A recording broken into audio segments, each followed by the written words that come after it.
Civil services 2019 में बैठने वाले सभी भाइयों एवं बहनों को नमस्कार। मैं आपको यहां पे इस तैयारी को शुरू करने से पहले सिर्फ अवेयर करने के लिए आया।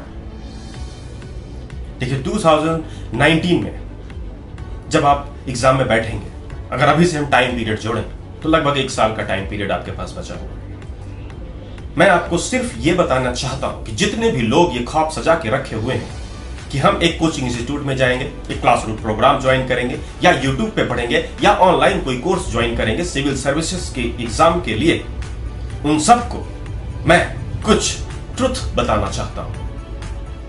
2019 में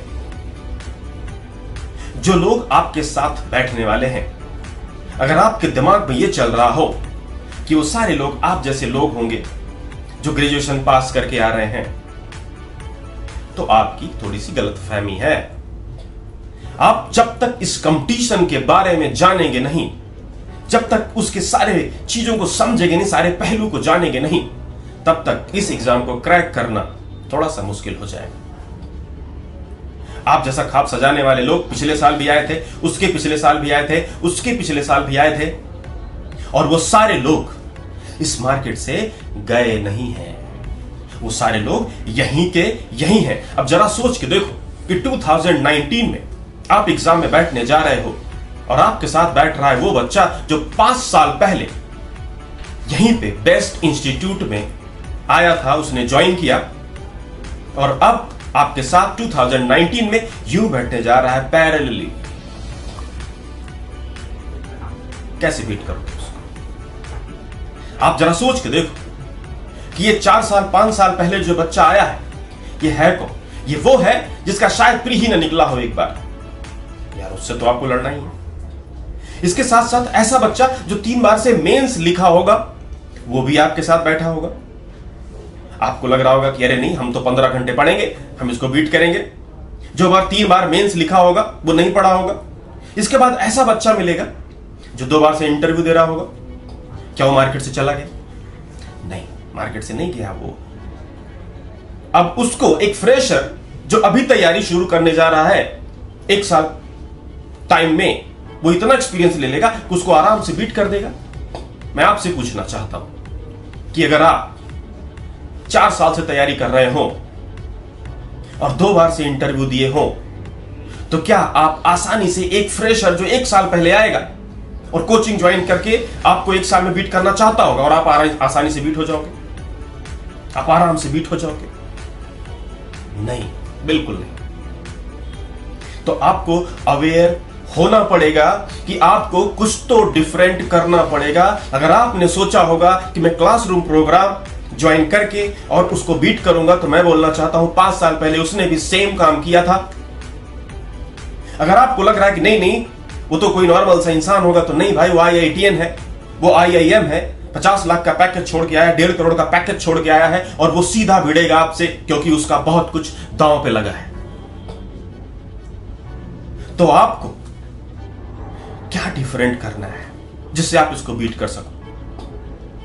देखिए एक सिंपल सी बात है, मैं भी कोचिंग चला रहा हूं, लेकिन मैं बोल रहा हूं कि अगर मेरा सिर्फ क्लासरूम प्रोग्राम आप अटेंड करेंगे तो क्लासरूम में परेशानी क्या आती है वो आप सुनो।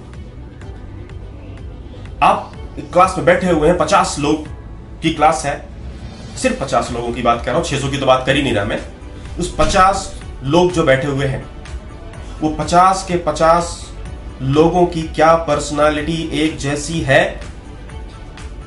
क्या उन 50 लोगों का बैकग्राउंड एक जैसा है? क्या उन 50 लोगों का लेवल एक जैसा है? नहीं। इन तीनों चीजों का आंसर होगा नहीं।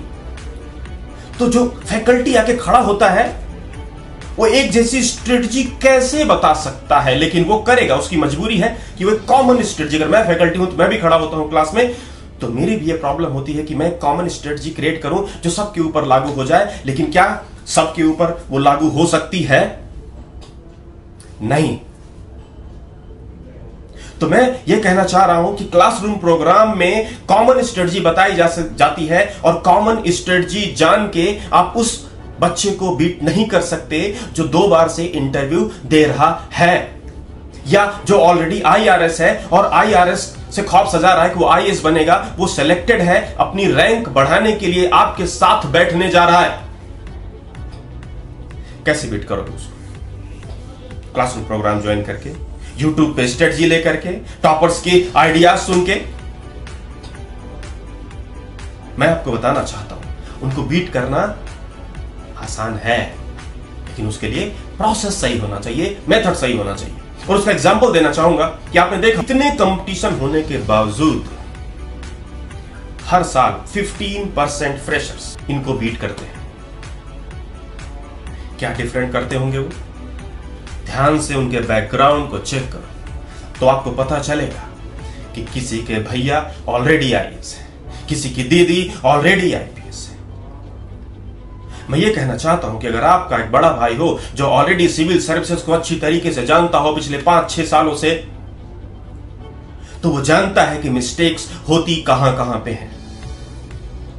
और अगर वो मिस्टेक्स आप अवॉइड कर जाओ, अगर वो मिस्टेक्स वो ना करने दे, तो आप सेलेक्ट हो गए। आप जितने भी सिलेक्टेड लोग हो फर्स्ट अटेम्प्ट वाले, उनको देखो, अगर वो फर्स्ट अटेम्प्ट में क्रैक करते हैं तो उनके पीछे कोई होता है, उनके पीछे किसी का हाथ है जो उनको वो मिस्टेक्स नहीं करने देता है जो जनरली लोग करते हैं। क्यों कोई 5 साल से फेल हो रहा होगा? 5 साल से फेल हो रहा है, इसका मतलब है कि कोई ना कोई उससे मिस्टेक हो रही है। और अगर आप वही मिस्टेक करते हो तो आपको भी उतने ही साल लगने वाला है। बेस्ट फैकल्टी की मजबूरी है, वो बहुत बढ़िया है, लेकिन वो सिलेबस ही खत्म कर सकता है और कॉमन स्ट्रेटजी बता सकता है। सिलेबस खत्म करने से अगर सिलेक्शन हो रहा होता तो जो बंदा 2 बार से इंटरव्यू दे रहा है, वो 18 बार उस सिलेबस को रौंद चुका है, वो तो ना सिलेक्ट हो रहा, और उसी से आपका कंपटीशन है। तो मैं आपको सिर्फ ये कहना चाह रहा हूं कि अगर आपको 2019 में पहले अटेम्प्ट में ही सिलेक्ट होना है तो आपको किसी एक्सपीरियंस्ड पर्सन के अंडर में, उसके सुपरविजन में रहना पड़ेगा। क्यों? ताकि आपसे वो मिस्टेक्स ना हो जो कॉमन लोग करते हैं। अब जिस कोचिंग में जाते हो वो सब क्या बोलते हैं? हाँ हमारे यहां गाइडेंस है, हमारे यहां ये है, हमारे यहां वो है। मैं ये कहना चाह रहा हूं कि पर्सनल गाइडेंस एंड सुपरविजन में डिफरेंस है। पर्सनल गाइडेंस में आप अपनी प्रॉब्लम्स को लेकर जाते हो, उसका सॉल्यूशन हो जाता है। लेकिन आपको अगर लग रहा है कि सब कुछ सही जा रहा है और मैं सही रास्ते पे हूं, तो क्या सही रास्ते पे हो? इसका डिसीजन सिर्फ आपका होता है। और जब मिस्टेक्स होती हैं पहले साल, तो फिर दूसरे साल हम उसको सही करते हैं, दूसरे साल दूसरी मिस्टेक्स होती है, उसको सही करते हैं, तीसरे साल तीसरी मिस्टेक्स होती है, और ये चलता रहता है। लेकिन अगर आप किसी एक्सपीरियंस आदमी के सुपरविजन में रहते हैं तो ऐसे मिस्टेक्स को आप अवॉइड कर सकते हैं। अब सुपरविजन और पर्सनल गाइडेंस में डिफरेंस है। सुपरविजन का मतलब होता है कि एक्सपीरियंस्ड आदमी आपके ऊपर से आता है और पूछता है, भाई क्या ये कर रहा है, क्या ये चल रहा है, क्या ये वाला काम किया कि नहीं किया? आप कहते नहीं सर कल कर लूंगा, परसों कर लूंगा। वो आपको फोर्स करता है, पुश करता है, तो आप उस काम को करते हैं और गलतियां नहीं होती हैं तो आप पहले अटेम्प्ट में सेलेक्ट हो जाते हैं। मुझसे कभी कभार कुछ लोग पूछते हैं कि सर मैं सारी स्टडी जानता हूं, मैं 3 बार मेंस लिखा हूं, अब मुझे किसी गाइडेंस की जरूरत नहीं है। हाँ भाई, नहीं है गाइडेंस की जरूरत, लेकिन सुपरविजन की जरूरत है। किसको नहीं पता है इधर जो 4 साल से तैयारी कर रहा होगा कि उसको आंसर राइटिंग करनी चाहिए बेहतरीन? क्या कर पाता है? किसको नहीं पता है कि टाइम मैनेजमेंट करना चाहिए ठीक से और करता है तो क्या वो कर पाता है? आपको मैं ये कहना चाह रहा हूं कि आप जानते हो कि क्या करना है, लेकिन आप कर नहीं पाते हो। वहीं पे जब आपके ऊपर कोई सुपरविजन होता है तो वो आपसे वही काम करवा लेता है। जिसके भाई ऑलरेडी आईएएस है, वो शाम को पूछता है, हाँ भाई कितना काम हो गया दिन भर, या हफ्ते में पूछता है तो वो बताता है इतना इतना काम हो गया। एक थोड़ा सा प्रेशर होना जरूरी है। लेकिन कोचिंग में क्या होता है, क्लासरूम प्रोग्राम में क्या होता है, आप कोचिंग जाओ या ना जाओ, कोई भी आपसे पूछने वाला नहीं है। आपने पैसा दिया, बात खत्म। आपको वो लोग समझते हैं आप मैच्योर हो, बड़े हो। अरे नहीं भाई, नहीं होता ऐसा। आप मिस्टेक्स करते हो, आपको लगता है कि आप पूरा सिलेबस खत्म करोगे फिर आप आंसर राइटिंग करोगे। आपका एक सीनियर आता है जो आपको कहता है अरे छोड़ ना यार, बस पहले से एनसीईआरटी को खत्म कर। अरे आपको तो सिलेबस तक नहीं पता होता, 2 साल बीत जाते। पूछो जो लोग 3 साल से तैयारी कर रहे हैं, उनको मेंस के सिलेबस ही नहीं रटा होगा यार। अरे यार हद हो गई। मेंस का सिलेबस जीपीएस सिस्टम की तरह है, प्रीवियस ईयर का क्वेश्चन पेपर जीपीएस सिस्टम की तरह है। न्यूज़पेपर से कनेक्ट करके आप जब स्टडी करते हो किसी सुपरविजन में तो संभावनाएं होती हैं, लेकिन नहीं, आपको जो कॉमन स्ट्रेटजी कहीं से पता चल गई, आपका एक दोस्त बोलता ये करो, दूसरा दोस्त बोलता ये करो। मैं ये कहना चाहता हूं कि जब तक आप किसी एक्सपीरियंस्ड आदमी के सुपरविजन में, पर्सनल गाइडेंस नहीं, सुपरविजन में नहीं रहेंगे, जब तक कि वो आपके ऊपर से आपसे पूछे ना कि क्या कर रहा है, तब तक ये मुश्किल है। हो जाता है, मैं नहीं कह रहा फर्स्ट अटेम्प्ट में मुश्किल हो जाता है, 3 अटेम्प्ट 4 अटेम्प्ट तो आप एक्सपीरियंस लेते ही हो जाए, लेकिन फर्स्ट अटेम्प्ट वालों को मैं वार्न करना चाहता हूं कि आपको सुपरविजन में रहना ही पड़ेगा किसी एक्सपीरियंस्ड आदमी के। तो हमारे इंस्टीट्यूट की सिर्फ एक ही खास बात है कि हम कहते हैं कि क्लासरूम प्रोग्राम आप ज्वाइन करो हमारे यहाँ, वेरी नाइस, लेकिन अगर आप हमारे सुपरविजन में नहीं रहते हो तो हमारा क्लासरूम प्रोग्राम भी आपको नहीं बचा पाए। तो आपको मेरी पर्सनल गाइडेंस में, मेरे कोचेस जो यहां पे हैं उनके पर्सनल गाइडेंस में और उनके सुपरविजन में रहना पड़ेगा। हमारे यहां अगर क्लासरूम प्रोग्राम आप ज्वाइन करते हो और आप 3-4 दिन नहीं आते हो तो हमारे यहां से कॉल जाएगी। वाई?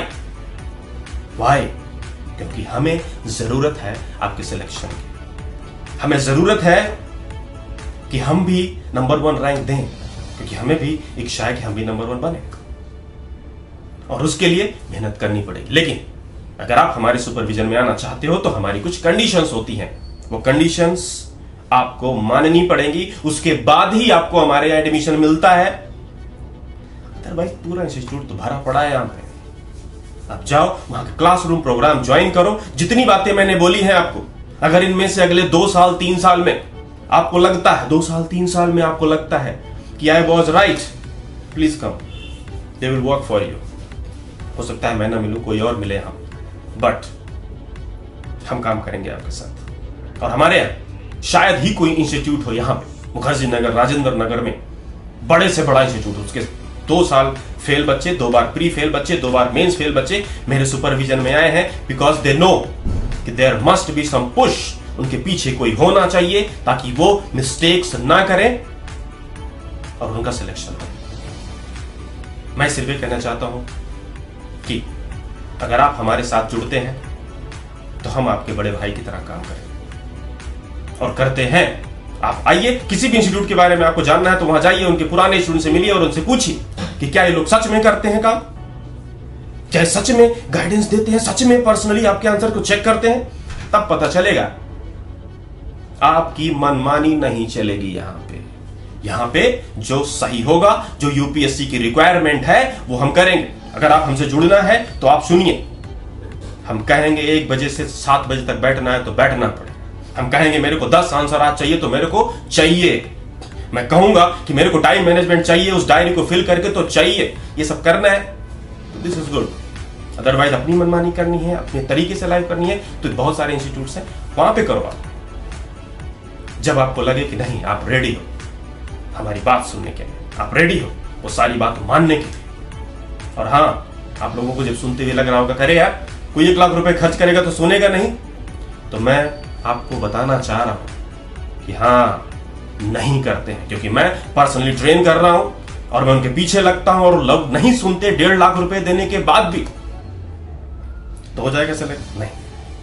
तो मेरे बच्चे का भी नहीं होगा अगर वो नहीं सुनता है तो अगर आपको 2019 में फर्स्ट अटेम्प्ट में क्रैक करना है तो मैं इंस्टीट्यूट की बात नहीं कर रहा, लेकिन आपको एक मेंटर चाहिए और वो मेंटर आपके ऊपर सुपरवाइज करेगा तो आप जरूर पहले अटेम्प्ट में सेलेक्ट होंगे। तो इल्यूजन से बाहर आइए और सही रास्ते पे चलिए। Thank you very much.